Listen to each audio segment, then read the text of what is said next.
ওকে, hello students. Last আমরা যেটা করেছিলাম, যেটা মনে আছে যতটা সম্ভব, যে insulator, conductor, super conductor, semi conductor এইসব ব্যাপারে আমরা একটু ডিসকাস করেছিলাম। আজকে আমরা যেটা শুরু করব, মানে আগের দিন যেটা হয়েছে সেটা আমাদের কি হয়েছে, চার্জ কত রকম মেটেরিয়াল দিয়ে ফ্লো করতে পারে, কোন মেটেরিয়াল চার্জ ফ্লো করাতে পারে, কোন মেটেরিয়াল পারে না, কেন পারে না, সমস্ত ডিটেলস ডিসকাশন হয়েছে। আজকে আমরা যেটা ডিসকাস করব সেটা হচ্ছে আমাদের মেন কনসেপ্ট, সেটা হচ্ছে ইনডিউসড চার্জ আর inducing charge. Induced charge pause করো। ওকে, তো আজকে যেটা আমরা বলবো সেটা হচ্ছে ইনডিউসিং চার্জ আর ইনডিউসড চার্জ জিনিসটা কি।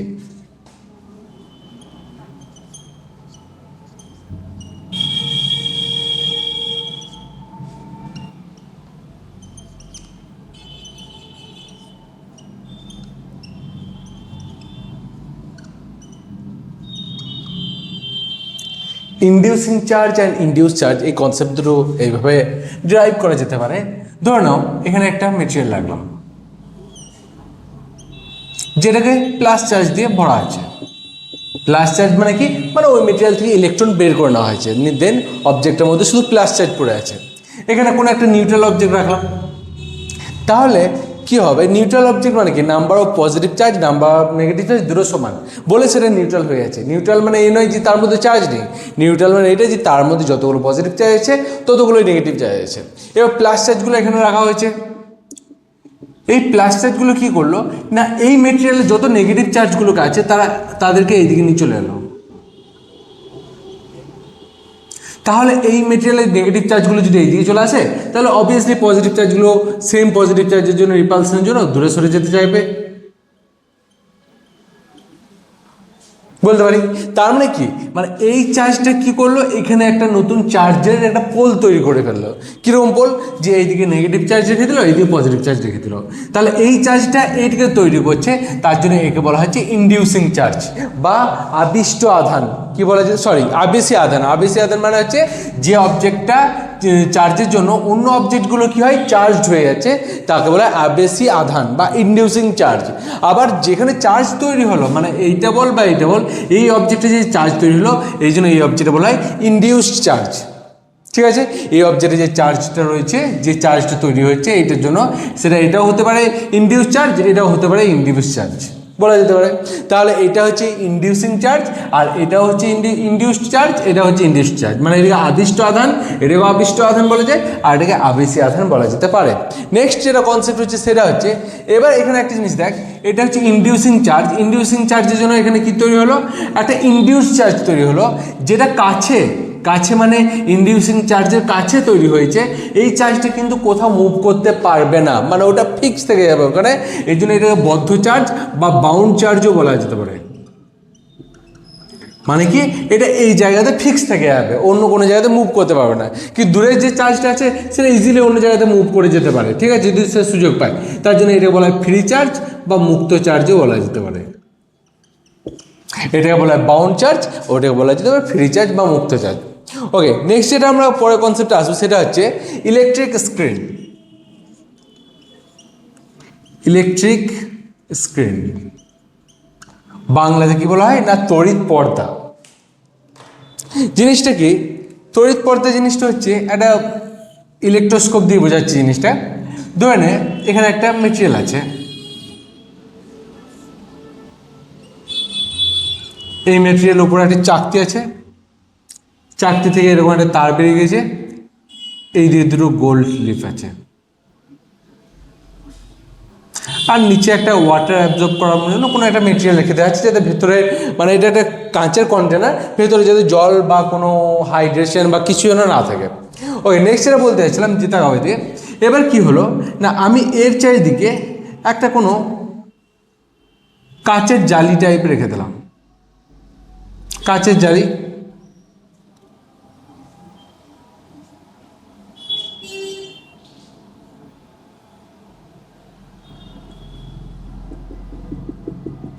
চারিদিকটা থেকে ঘেরা কোনো একটা কাঁচের জালি।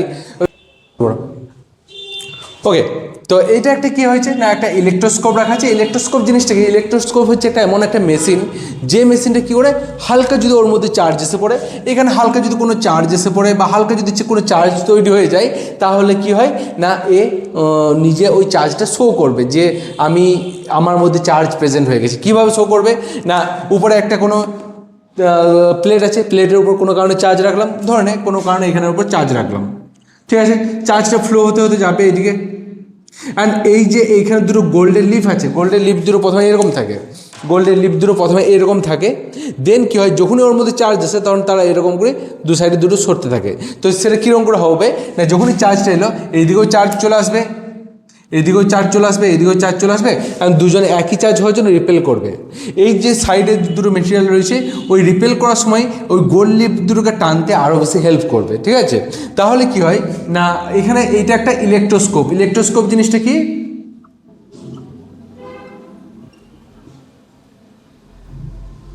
এমন একটা মেশিন যেটা স্লাইটলি চার্জ মেজার করতে পারে। আর এর চারিদিকে কী রাখা হলো না, একটা তারের জালি টাইপের রাখা হলো। তারের জালি কী জিনিস, মানে চারিদিকে সে খাঁচা টাইপের, যেখানে পাখিও সব রাখা যায়, যেমন খাঁচাগুলো হয় ওরম টাইপের একটা খাঁচা এর চারিদিকে রাখা হলো। ওকে, এবার ধরে নাও কোনো একটা চার্জ মেটেরিয়াল দিয়ে এটাকে আমি টাচ করালাম, এটাতে প্রচুর প্লাস চার্জ আছে ধরে নাও, নিয়ে আমি তারের জালিতে টাচ করালাম, ঠিক আছে। তো তারের জালিতে যখনই টাচ করাবো সমস্ত চার্জগুলো কি হয়, সারফেসের বাইরের দিকে চলে আসে, সারফেসের বাইরের দিকে চলে আসে। ওকে, অ্যান্ড ভেতরের দিকে কোনো চার্জই যায় না। কেন যায় না, কারণ যে কোনো মেটেরিয়ালে যখনই চার্জ রাখা হয় ওই চার্জগুলো সবসময় বাইরের দিকে এই কারণে থাকতে চায়, কারণ বাইরের দিকে সে বেশি জায়গা পায়, বেশি জায়গার জন্য রিপালশনের জন্য। এবার একই চার্জ যদি ভেতরের দিকে থাকে, ধরে নাও কোনো একটা কন্টেনারের ভেতরের দিকে চার্জ আছে, তো ভেতরের দিকে যদি একই চার্জ থেকে কম জায়গা পাবে, কম জায়গার জন্য রিপালশন খুব বেশি হবে, কিন্তু বাইরের দিকে আরও বেশি জায়গা যাবে, বেশি জায়গা পেলে কী হবে, রিপালশনটা কম হবে। ওই জন্য যে কোনো মেটেরিয়ালে যদি চার্জ দেওয়া হয়, চার্জ সবসময় বাইরের সারফেসের দিকে চলে আসে।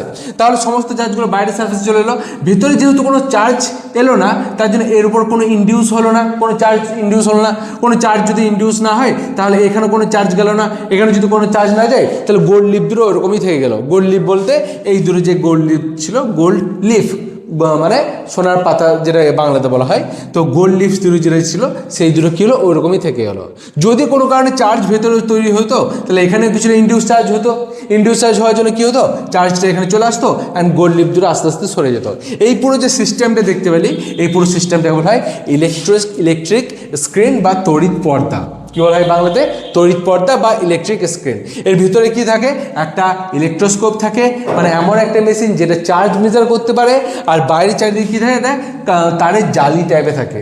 এবার কী হয় না, বাইরে থেকে কোনো যদি চার্জের সোর্স আমি দিয়ে দিই তাহলে সমস্ত চার্জ বাইরের দিকে থাকে, কোনো চার্জ ভেতরে দিকে থাকে না। এর সবথেকে বেস্ট এক্সাম্পল কি, এর সবথেকে বেস্ট এক্সাম্পল হচ্ছে যেমন বর্ষাকালে রেনি সিজনে কী হয়, প্রচণ্ড থান্ডার লাইটিনিং হয়। ওকে, তো বজ্রপাত হয় বাংলাতে, লাইটনিং হয়, কি হয় মানে বাজ পড়ে মানে একদম আকাশ থেকে মাটিতে ইলেকট্রিক স্পার্ক যায়। কিভাবে যায় বলি, নর্মালি যে কোনো আকাশ বা মেঘ বা যাই বলি না কেন, ওইখানে প্রচুর চার্জ থাকে, মানে ওখানে প্রচুর পোটেনশিয়াল থাকে, আর আর্থে পোটেনশিয়াল জিরো, ওই জন্য সমস্ত কারেন্ট ফ্লো হিসেবে চলে আসে।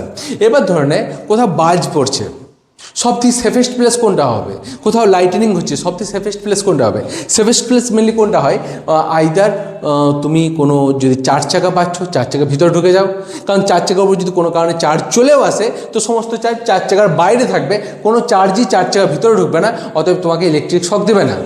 আদার্স যদি দেখো তুমি গাছের তলায় যদি কোনো কারণে দাঁড়াও, তাহলে কিন্তু একদম ডাইরেক্টলি গাছের থ্রু দিয়ে ইলেকট্রিক স্পার্কটা ফ্লো করতে সুবিধা হয়, কেন কম ডিস্টেন্স হয়, ওই জন্য ম্যাক্সিমাম বাজ দেখবি গাছের উপরে গিয়েই পড়ে, কারণ ডিস্টেন্সটা যেহেতু কম রাখতে চাই তার জন্য। তো এইটা সেক্ষেত্রে কী করে না, 4 চাকার গাড়ির ভেতরটা অ্যাজ এ ইলেকট্রিক স্ক্রিন হিসেবে কাজ করে দেয়, ওই জন্য 4 চাকার ভেতরে যদি কোনো কারণে চার্জও চলে আসে তো চার্জগুলো সবগুলো বাইরে থাকে, ভেতরের দিকে চার্জ কোনো ঢুকতে পারে না, তার জন্য কী হয়, ভেতরে যে মানুষ বসে থাকে ও প্রোটেক্টেড হয়ে থাকে ইলেকট্রিক স্ক্রিন হিসেবে, তাহলে এখানে 4 চাকাটা কাজ করতে পারে। ওকে, নেক্সট যেটা আমরা ডিসকাস করবো সেটা হচ্ছে সারফেস চার্জ ডেন্সিটি জিনিসটা কি। ওকে, নেক্সট যেটা আমরা ডিসকাস করবো সেটা হচ্ছে সারফেস চার্জ ডেন্সিটি, তলমাত্রিক ঘনত্ব, আধানের তলমাত্রিক ঘনত্ব জিনিসটা কি। সারফেস চার্জ ডেনসিটি, আধানের তলমাত্রিক ঘনত্ব। ওকে, এটা কি জিনিস না, ধরে নাও এখানে একটা স্ফিয়ার আছে, স্ফিয়ার মানে গোলক বলতে পারি, গোলকের রেডিয়াস আমি জানি কত, স্মল আর ধরলাম, তাহলে গোলকের এরিয়া কত হবে, ক্লাস 10-এ ছিল মনে করে দেখ, 4πr²। গোলকের রেডিয়াস কত, 4πr²।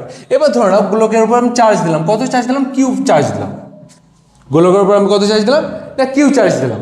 তাহলে এবার কি হচ্ছে না, গোলকটাতে টোটাল এরিয়া কত, 4πr², মানে ইন 4πr² এরিয়া চার্জ আছে কতটা, কিউ পরিমাণ। তাহলে ইউনিট এরিয়াতে কত চার্জ থাকবে, Q by 4πr², that is called surface charge density বা সিগমা। মানে সিগমা ইকুয়াল টু আমি কি বলতে পারি, কিউ বাই এরিয়া বা কিউ বাই 4πr²। এটা হচ্ছে surface charge density. Per unit এরিয়াতে যতটা চার্জ থাকে সেটাকে বলা হয় সারফেস চার্জ ডেন্সিটি।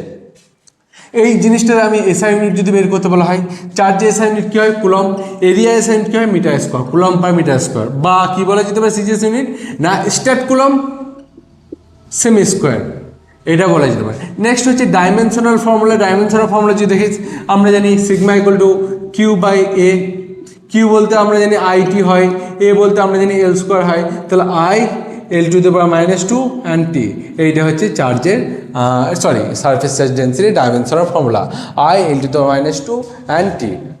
ওকে, নেক্সট আমাদের যেটা হচ্ছে যে কোনো জায়গাতে ধরো না শেপ রইল, এরকম একটা শেপ রইল,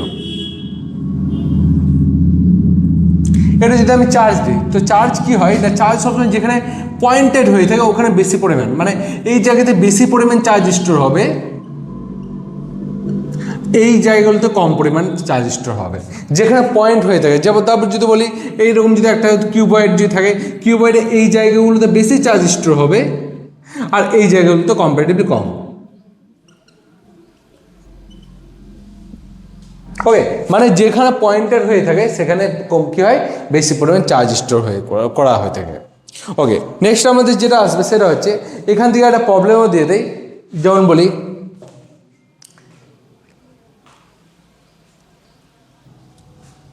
ওকে 3 মিলিমিটার ব্যাসার্ধের বা রেডিয়াসের 27টা water droplet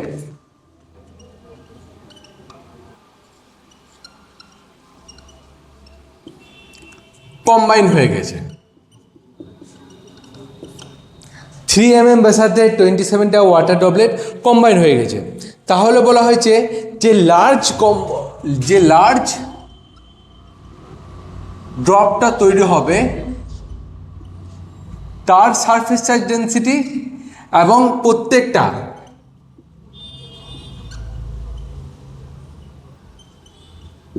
smallest ড্রপের surface charge density এদের রেশিও কত হবে, এরকম টাইপের প্রবলেম এখান থেকে দেওয়া থাকে। মানে বলা হয় যে 27টা এখানে ওয়াটার ড্রপলেট আছে ছোটো ছোটো, অ্যান্ড প্রত্যেকেরই রেডিয়াস হচ্ছে 3 মিলিমিটার করে। তাহলে যদি একসাথে কম্বাইন হয় তো ওদের টোটাল যে লার্জ মলিকুলটা তৈরি হলো বা লার্জ ড্রপটা তৈরি হলো তার সারফেস চার্জ ডেন্সিটি কত, আর প্রত্যেকটা স্মলেস্ট ড্রপের সারফেস চার্জ ডেন্সিটি কত। তাহলে এটা আমরা কীভাবে বের করবো, আগে সারফেস চার্জ ডেন্সিটির ফর্মুলাগুলো লিখে নিই। সিগমা টু ইকুয়াল টু কত বলা যেতে পারে, ধরনে প্রত্যেকটা এরকম করে 27টা ড্রপলেট আছে আর বড় এরকম ড্রপলেট তৈরি হয়েছে, প্রত্যেকটাতে ধরনের স্মল কিউ করে চার্জ দেওয়া হয়েছে। তাহলে টোটাল বড়টাতে কত চার্জ থাকবে, 27 কিউ। তাহলে 27 কিউ আর বড়টার এরিয়া কত হবে, বড়টার এরিয়া সম ধরো ক্যাপিটাল আর, তো এরিয়া হবে 4πr²। ওকে, আবার ছোটোগুলোর ক্ষেত্রে যদি দেখিস, ছোটোগুলোর ক্ষেত্রে সিগমা 1 ইকুয়াল টু কত বলতে পারি, প্রত্যেকটা চার্জ দেওয়া হচ্ছে স্মল কিউ করে, গুড, অ্যান্ড প্রত্যেকটা রেডিয়াস আমি স্মল আর ধরে নিলাম, স্মল আর যদি ধরি তাহলে 4πr²।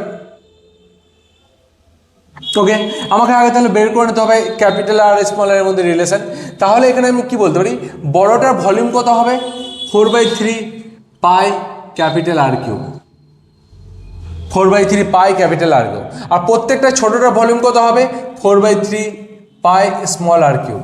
তাহলে আমি বলতে পারি এই প্রত্যেকটা ছোটোর সাথে 27টা ছোটো যদি মিট করিয়ে দিই তাহলে বড় তৈরি হয়ে যাচ্ছে। তো আমি বলতে পারবো 4/3 pi small R cube into 27 equal to 4/3 pi capital R cube বলতে পারি। তাহলে 4/3 বাই কাট করে দিলাম, তাহলে এখানে small R cube into 27 equal to capital R cube, that is capital R equal to কত হবে না এখানে বলা হয় 3r। আবার প্রত্যেকটা আর কত বলা হয়েছে 3 mm করে, মানে 3 × 3 মানে 9 mm, মানে বড়টার রেডিয়াস কত হচ্ছে 9 mm হবে, আর প্রত্যেকটা ছোটোটার রেডিয়াস কত 3 mm। তাহলে এবার আমি অ্যাকচুয়ালি বসিয়ে দিচ্ছি, তাহলে σ1/σ2, σ1 এর ভ্যালু বসালাম q/4 পাই স্মল আর স্কোয়ার, আর σ2 এর ভ্যালু বসালাম 27q/4 pi capital R square. তাহলে কিউ আউট করলাম, 4/4 আউট করলাম, নিচেটা উল্টিয়ে যায়, তাহলে আমরা জানি r²/27 r², দ্যাট ইজ আর এর জায়গায় আমি কত বসতে হবে 9,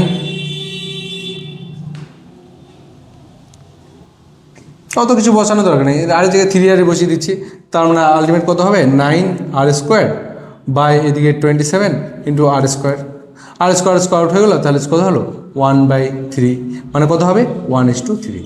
এটা গেল তোমার কি না প্রত্যেকটা স্মল চার্জ, প্রত্যেকটা স্মলেস্ট ড্রপলেট, আর বড় যে লার্জ ড্রপলেট হচ্ছে তার যে সারফেস চার্জ ডেন্সিটি হচ্ছে σ1/σ2 এগুলো 1:3।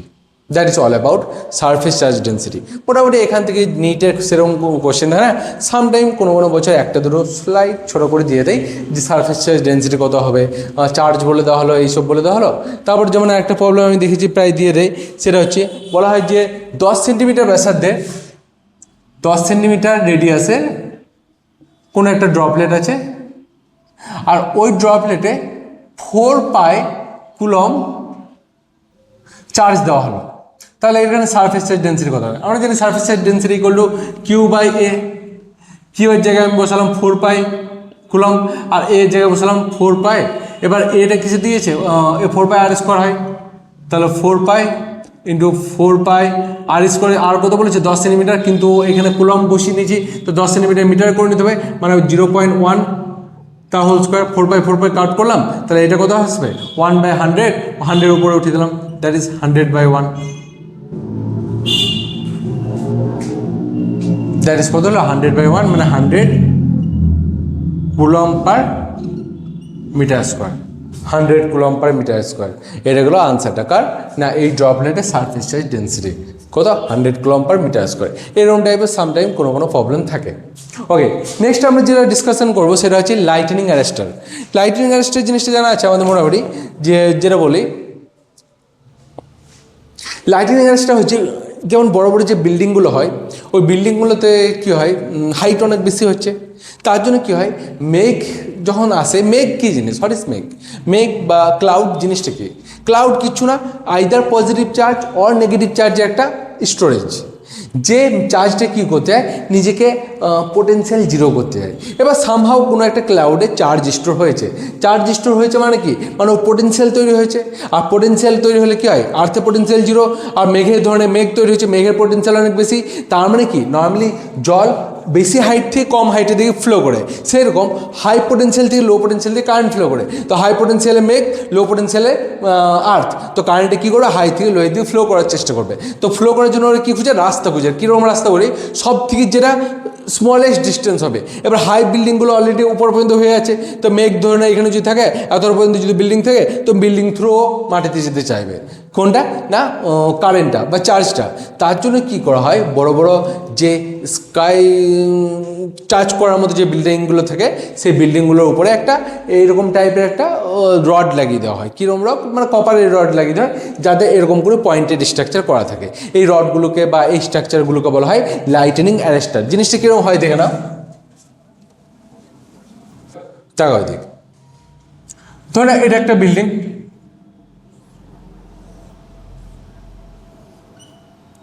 ওকে ভালো করে একটু বোঝার চেষ্টা করে, এটা একটা বিল্ডিং, এই বিল্ডিংয়ে উপরে ধরে নাও এরকম একটা লাইটনিং অ্যারেস্টার লাগানো আছে। এখানে যে তারটা এরকম করে মাটির নিচে পুঁতে দেওয়া আছে, আর্থিং করা আছে। এবার কি হয়, ধরো কোনো একটা মেঘ এখানে এলো, যেটা চার্জ হচ্ছে ধরো পজিটিভ,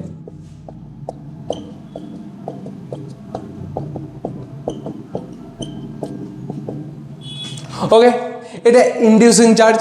তো ইনডিউসিং চার্জে কী হলো, এখানে ইনডিউস করলো, এখানে তাহলে নেগেটিভ চার্জ তৈরি হলো।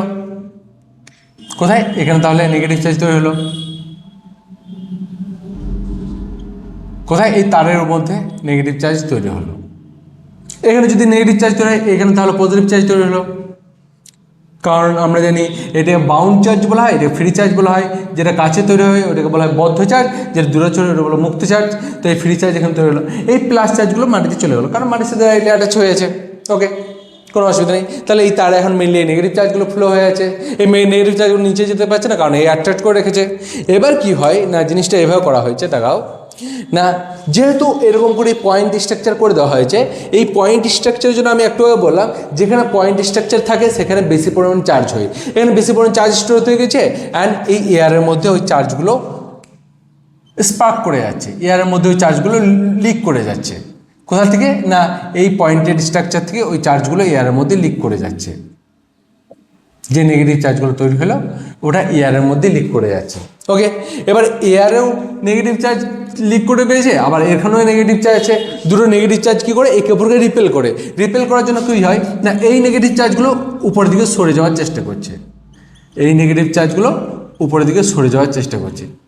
এবার উপর দিকে যখন সরে চলে এলো, তাহলে এর কাছেও কিছুটা নেগেটিভ চার্জ চলে এলো, এর কাছেও কিছুটা নেগেটিভ চার্জ চলে এলো, কারণ এ রিপেল করছে, এ টানছে, এর কাছে কিছুটা নেগেটিভ চার্জ চলে এলো। তাহলে কি হলো না, এই পোর্শনটা পুরোটা নিউট্রাল হয়ে গেল, এই পোর্শনটা পুরোটা নিউট্রাল হয়ে গেল। তো এই পোর্শনে যখন পুরোটা নিউট্রাল হয়ে গেলো, এই পোটেনশিয়াল অটোমেটিকলি কী হলো, কমে গেল। তাহলে পোটেনশিয়াল যদি কমে যায়, তাহলে চার্জ ফ্লো করার স্পিড বা রেট বা সম্ভাবনাটা কমে যাবে। ওই জন্য কী হয় না, এখানে বাজ পড়ার সম্ভাবনাটা বা লাইটেনিং হওয়ার সম্ভাবনাটা খুব কমে যায়। এই জন্য এটা বলা হয় লাইটেনিং অ্যারেস্টার। এই স্ট্রাকচারটা কী বলা যেতে পারে, লাইটেনিং অ্যারেস্টার বলা যেতে পারে। এটা বড় বড় বিল্ডিংগুলোতে এটা দেওয়া হয়, যাতে ওইখানে আনসার্টেন কোনো মেঘ বা বাজ যাতে না পড়ে যায়, তার জন্য এটা দেওয়া হয়। আর এটা দেওয়ার মেন পারপাস হচ্ছে বিল্ডিংটা যাতে মানে প্রোটেক্ট থাকে, সম্ভাবনা কমে যায়, মানে প্রবাবিলিটি কমে যায়, তার মানে কনফার্ম এইরকম নয় যে এর উপর পড়বে না। যদি ভাগ্য খারাপ থাকে তাহলে আর কিছু করার নেই, সেক্ষেত্রে পড়ে যেতে পারে। যে সামহাউ কোনো কারণে এমন একটা মিসকনসেপ্ট বা এমন একটা মিস অ্যারেঞ্জমেন্ট তৈরি হয়ে গেলো, যেটাতে কী হলো চার্জটা ওর উপরেই পড়ে গেলো, সেক্ষেত্রে পড়ে যেতে পারে। তবে ম্যাক্সিমাম কন্ডিশনে এটা আর হয় না, মানে যখনই এরকম লাইটিনিং কন্ডাক্টর লাগিয়ে দেওয়া হয়, কোনো মেঘ বা কোনো বাজ টাচ এর উপর সাধারণত পড়ে না। That is all about lightning conductor. এটা আমাদের সমস্ত ফার্স্ট চ্যাপ্টারে যে ইলেকট্রোস্ট্যাটিক ফিনোমেনা ছিল, ওই ইলেকট্রোস্ট্যাটিক ফিনোমেনার মধ্যে পুরো পোর্শনটাই চলে গেলো। ওকে, ঠিক আছে, এতটাই থাক, নেক্সটে আবার আমরা এগোতে পারবো। Thank you, have a great day.